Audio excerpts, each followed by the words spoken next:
Hi everyone, welcome to my channel Code with Vakil. And today we are going to start a new playlist which is DSA and algorithm. And uh, आज के video में we are not going to code anything. It's all about कि इस पूरे playlist की क्या रूपरेखा रहेगी, इसमें कितने सारे वीडियोस होंगे, कंटेंट कैसा होगा, आपको कैसे इसको फॉलो करना है and also what is the motivation behind this DSA. तो ये सारी चीज़ें आज अपन डिस्कस करेंगे एंड नेक्स्ट सेशन से onwards we will start coding, right. So अगर आप एजेंडा देखोगे, so the first agenda is will discuss about why DSA, right, why DSA and algorithm. So I think इस सवाल का जवाब आपको ऑलरेडी पता ही होगा, but still I will try to right it. सो आज की डेट में, राइट, सारी कंपनीज आस्किंग डीएसए, इरिस्पेक्टिव कि वो कंपनी छोटी है, बड़ी है, प्रोडक्ट बेस्ड है, service based company, everywhere people are asking algo and DSA problems. So that is the very strong motivation जिसकी वजह से आपको डीएसए सीखना चाहिए। और दूसरा मोटिवेशन जो कि आई थिंक आप सबको पता ही होगा, दी पैकेज। तो जिस कंपनी का पैकेज अच्छा होता है, so definitely they are going to ask good DSA problems in their interview. तो उसके लिए आपको अच्छा डीएसए आना चाहिए। जो भी आप अच्छी कंपनी ले लो, वो अच्छे क्वेश्चन पूछते हैं डीएसए के, तो उस हिसाब से आपको डीएसए की प्रिपरेशन, आपकी डीएसए की प्रिपरेशन भी अच्छी होनी चाहिए। So that's another strong motivation जिसकी वजह से आपको डीएसए सीखना चाहिए। I think you agree on this point. तीसरा जो होता है विच इज़ वेरी इंपॉर्टेंट, जो आपको इस फेज के दौरान आपको फील होता है कि जब आप डीएसए पढ़ते हो ना, तो आप over the time you realise your mindset also get changed. और आप जैसे पहले आप जब कोड देखते हो ना, जैसे कोई एक कोड है जिसमें मान लो 1000 आइटरेशन हो रहे हैं, right. When you look at the code, आप खुद से एक सवाल पूछते हो कि यार मैं इसको कम आइटरेशन में कर सकता हूँ। जो एक प्रॉब्लम बहुत टाइम ले रहा था चलने में, उसमें बहुत ज़्यादा लूप्स थे, क्या आप उसको रिड्यूस करके कम में कर सकते हो? या कहीं आप एक एरे लिस्ट बना रहे हो, बाय डिफ़ॉल्ट हम एरे लिस्ट ही बना देते हैं।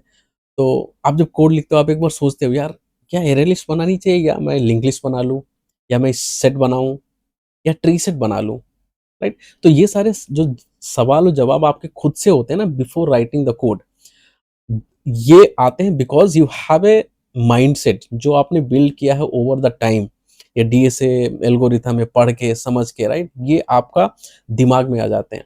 And when you take any action, आप किसी से बात करते हो, आप किसी मीटिंग में होते हो, ये सारी चीज़ें actually get applied over there. That's very important point, जो अपन को रियलाइज़ नहीं होता, बट वो अपने अंदर आ जाते हैं। जैसे आप सिंपल एक एग्ज़ाम्पल अगर हम देखें, जैसे एक एन है, इसमें एक एन में इतना इटरेशन हो रहा है, एन 10 टू पावर 3, तो these many iterations are there. अगर आपने इसको लॉग में बदल दिया, I am not giving exact number but exact problem, but अगर आपने समहाउ कुछ जुगाड़ लगा के, अपना दिमाग लगा के, कैसे भी इसको चेंज कर दिया log N, so you see this is drastically changed. इसने आपने रिड्यूस कर दिया 10 टू पावर 3 से, I think it is around 5 के आसपास, राइट। आई थिंक ये आपको दिख नहीं रहा होगा, इट इज अगर मैं इसको बोलूँ, मैं यहाँ पे लिख देता हूँ, राइट। अगर ये n इक्वल टू सपोज 3 था, राइट, और आपने it is taking 10 two power 3 iteration, आपने इसको बदल के आपने कोड लिखा, आपने इसको मॉडर्नाइज किया, आपने इसकी परफॉर्मेंस सही करी, तो आपने इसको सपोज इसको कन्वर्ट कर दिया log of N, and log of N is nothing but it is I think around 5। तो आपने एक 1000 से उसको रिड्यूस करके 5 आइटरेशन में बदल दिया, right. So this is a major improvement. तो ये सारी चीजें आपके अंदर आती हैं when you have that mindset, right. और जब आप सीनियर बन जाते हो, right, when you see the PRs, when you go into discussion, these this things are very important जो आप वहाँ पे अप्लाई करते हो, क्योंकि एक एक माइंडसेट जो आपका बिल्ड होता है ना ओवर द टाइम, ये हर डिस्कशन में और हर जगह जहाँ पे कोड करते हो, ये बहुत इंपॉर्टेंट रोल प्ले करता है। Okay, so I think this is about why we need to learn these, and these are not only the motivation. You will have other motivation as well. मतलब आप अगर system design आगे पढ़ने वाले होगे ना, तब भी इन सब चीज़ों का बहुत ज़्यादा यूज़ है। आप किसी भी कोई भी चीज़ बिल्ड कर रहे हो, it is not only the system design, या आप डेटाबेस या आप कोई भी सिस्टम बिल्ड करते हो, वहाँ पे एल्गोरिथम का बहुत ज़्यादा यूज़ होता है। और वो जो माइंडसेट आपका बिल्ड हो जाता है ना, तो ऑलवेज़ आपके अंदर क्यूरियोसिटी रहती है, क्या इस चीज़ को हम और आसान कर सकते हैं या इस चीज़ को और बेहतर कर सकते हैं, तो वो बहुत ज़रूरी होता है, राइट? तो इसलिए हमें ये सब चीज़ सीखनी चाहिए, and that's why we are going to learn this, right? Okay, now next जो पॉइंट है, 2 ही पॉइंट अपन को डिस्कस करने हैं। दूसरा है कि अपन इसको कैसे फॉलो करेंगे, इस प्लेलिस्ट को कैसे फॉलो करने, राइट? अ, इस प्लेलिस्ट को हाउ टू फॉलो, राइट? तो इसको फॉलो करने के लिए मैंने ऑलरेडी एक लिस्ट बनाई। Let me share that with you. तो अगर मैं जस्ट गिव मी, या सो you see this, right? So this is the entire question, right? All the DSA algorithm questions, and this is a, हाँ, अभी अभी मैं आपको एक एक करके दिखाता हूँ। तो जैसे अभी आप देखोगे, सबसे पहले एरेज के कुछ क्वेश्चंस हैं, एरे लिस्टिंग के, फिर टू पॉइंटर के हैं, फिर स्लाइडिंग विंडो के हैं, देन मैट्रिक्स के हैं, हैश मैप के हैं, intervals, stack, link list, BST, trees, graph, DP, सारी चीज़ें हैं यहाँ पे, right? So these are question. ये net I think around 150 question है, और ये वो सारे क्वेश्चन है जो कंपनी में बहुत ज़्यादा पूछे जाते हैं। तो आप कोई भी कंपनी का उठा के देख लो, और आपने जो रिसेंटली इंटरव्यू दिए होंगे ना, आप अगर उन इंटरव्यू के क्वेश्चंस उठाओगे, तो समहाउ आपको यहाँ मिल जाएँगे, उस तरीके का मिल जाएँगे, राइट? तो उस पर्सपेक्टिव से इन क्वेश्चंस को पढ़ना, सीखना और करना बहुत ज़रूरी है। तो इसीलिए इन आई थिंक ये अराउंड 150 है, तो इनको मैंने लीड कोड से निकाला है और यहाँ पे डाला है, so that we can follow, and हम इसको सीक्वेंस वाइज़ करेंगे, right? So we will follow in the sequence. We'll pick first string and then array and string, then we'll go to the two pointer. So that's how we will proceed. अब दूसरा, इसमें अगर आप किसी भी problem पे click करोगे, right, it will give you a link, और उस जब लिंक पे आप क्लिक करोगे, it will redirect you to a, हाँ, लीड कोड के लिंक पे आपको रीडायरेक्ट करेगी। यहाँ आपको पूरी प्रॉब्लम मिलेगी, यहाँ पे आप उसको पूरा सॉल्व कर सकते हो, सबमिट कर सकते हो, right? So and also very important, आप लीड कोड में अपनी एक प्रोफाइल बनाओ, राइट? क्योंकि उस पे जैसे अपन ये सारे क्वेश्चंस करते रहेंगे ना, तो वहाँ पे एक्चुअली एक हिस्ट्री बिल्ड होती है, एंड दैट हिस्ट्री ऑल्सो, जब आप अपने रिज्यूमे में वो लीड कोड का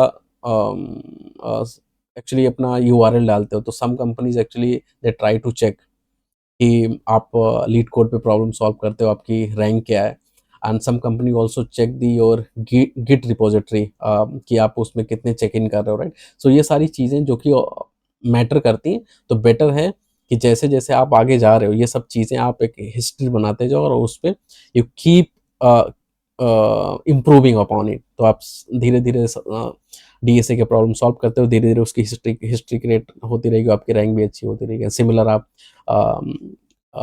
गिट रिपोजिटरी, राइट, उस पे वहाँ पे भी आप कमिट्स करते रहो, तो उससे भी जो कंपनी होती है वो देखती है हाउ मच, लाइक आप कितना एक्टिव हो, मत कोड चेक इन में कितना आप कोड करते हो, right? So those things also important. Now coming back here, right, this, तो अभी इसको हम कैसे करेंगे? तो एक वीक में I am thinking to release 3 to 4 videos, और जब जब प्रॉब्लम बहुत सिंपल होगी, मे बी एक वीडियो में मैं 2 क्वेश्चन ले सकता हूँ, या एक वीडियो में 1 ही क्वेश्चन, और इसका जो ड्यूरेशन होगा, right, if you I am thinking to complete in around 4 months, may be ये ज़्यादा या थोड़ा कम हो सकता है, बेस्ड ऑन दी बैंडविड्थ, या जो भी मेरे को टाइम मिलता है। So this is what I I wanted to discuss कि इस प्लेलिस्ट में अपन लोग क्या कवर करने वाले हैं और किस तरीके से कवर करने वाले हैं और कौन सी प्रॉब्लम कवर करने वाले हैं और अपन को क्यों ये सीखना ज़्यादा ज़रूरी है, right? So that's all. And ये जो सारी चीज़ें मैं सिखाऊंगा, मोस्टली मैं कोड करूंगा आपके लीड कोड में ही, और वहीं पे हम प्रॉब्लम सॉल्व करेंगे। और इसका जो पूरा वॉक थ्रू है, ड्राई रन है, these all things will do it on our white board, जिस पे मैं ड्रॉ करके सब बताऊंगा। कुछ प्रॉब्लम जब अपन को डिबग करनी होगी, may be I use the Eclipse, there I am going to write the code and may be we will debug it over there. बहुत आराम से, इत्मीनान से सब कुछ करेंगे, we are not in hurry. और हर एक कॉन्सेप्ट को बहुत आराम से सीखेंगे। Will go by like brute force से, फिर मे बी उसको ऑप्टिमल, फिर ऑप्टिमल, ऐसे अपन सीखेंगे। और एक एक चीज़ लाइक उसका complexity, time complexity, space complexity, सब कुछ डिस्कस करेंगे। Okay, so that's all which I wanted to discuss as a part of this video. Or be ready, and we'll see you in the next video. Okay, thank you so much for watching this. Bye bye.